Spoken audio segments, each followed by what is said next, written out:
ಇಂದು ಚಳ್ಳಕೆರೆ ವಿಧಾನಸಭಾ ಕ್ಷೇತ್ರದ ಮಾನ್ಯ ಶಾಸಕರು ಹಾಗೂ ಕರ್ನಾಟಕ ರಾಜ್ಯ ಸಣ್ಣ ಕೈಗಾರಿಕೆಗಳ ಅಭಿವೃದ್ಧಿ ನಿಗಮದ ಅಧ್ಯಕ್ಷರಾದ ಟಿ ರಘುಮೂರ್ತಿರವರು ಚಳ್ಳಕೆರೆ ನಗರದ ತಾಲೂಕು ಕಚೇರಿ ಆವರಣದಲ್ಲಿ ನಡೆದ ಶ್ರೀ ಡಾಕ್ಟರ್ ಬಿಆರ್ ಅಂಬೇಡ್ಕರ್ ಅವರ 134ನೇ ದಿನಾಚರಣೆ ಮತ್ತು ಡಾಕ್ಟರ್ ಬಾಬಾ ಜಗಜೀವನ್ ರಾಮ್ ರವರ 118ನೇ ಜನ್ಮ ದಿನಾಚರಣೆ ಕಾರ್ಯಕ್ರಮದಲ್ಲಿ ಪಾಲ್ಗೊಂಡು ಪತ್ತಳಿಕೆಗೆ ಪುಷ್ಪ ನಮನ ಸಲ್ಲಿಸಿ ಮಾತನಾಡಿದರು.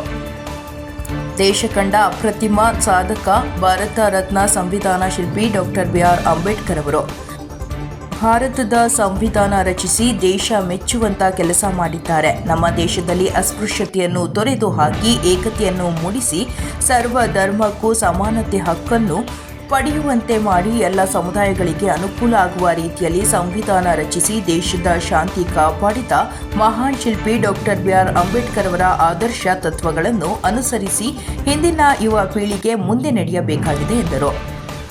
ಇನ್ನು ಈ ಸಂದರ್ಭದಲ್ಲಿ ತಾಲೂಕು ದಂಡಾಧಿಕಾರಿ ರೆಹಾನ್ ಪಾಷಾ, ತಾಲೂಕು ಕಾರ್ಯನಿರ್ವಾಹಕ ಅಧಿಕಾರಿಗಳಾದ ನಗರಸಭೆ ಪೌರಾಯುಕ್ತ ಜಗ್ಗಾರೆಡ್ಡಿ, ಕ್ಷೇತ್ರ ಶಿಕ್ಷಣಾಧಿಕಾರಿ ಸುರೇಶ್, ನಗರಸಭೆ ಅಧ್ಯಕ್ಷರಾದ ಮಂಜುಳಾ ಆರ್, ಪ್ರಸನ್ನಕುಮಾರ್, ಉಪಾಧ್ಯಕ್ಷರಾದ ಸುಮಾ ಬರಬಯ್ಯ, ಬ್ಲಾಕ್ ಕಾಂಗ್ರೆಸ್ ಅಧ್ಯಕ್ಷ ವೀರಭದ್ರಯ್ಯ, ಶಶಿಧರ, ಮಾಜಿ ತಾಲೂಕು ಪಂಚಾಯತ್ ಸದಸ್ಯ ಸಮರ್ಥರಾಯ, ಡಿಎಸ್ಎಸ್ ವಿಜಯಕುಮಾರ್, ಮುಖಂಡರುಗಳಾದ ಮಾರಣ್ಣ, ಗುಜ್ಜರಪ್ಪ, ಕೃಷ್ಣಮೂರ್ತಿ, ತಿಪ್ಪೇಸ್ವಾಮಿ, ರುದ್ರಮಣಿ, ಮುಖಂಡರು, ಕಾರ್ಯಕರ್ತರು ಹಾಗೂ ಸಾರ್ವಜನಿಕರು ಉಪಸ್ಥಿತರಿದ್ದರು.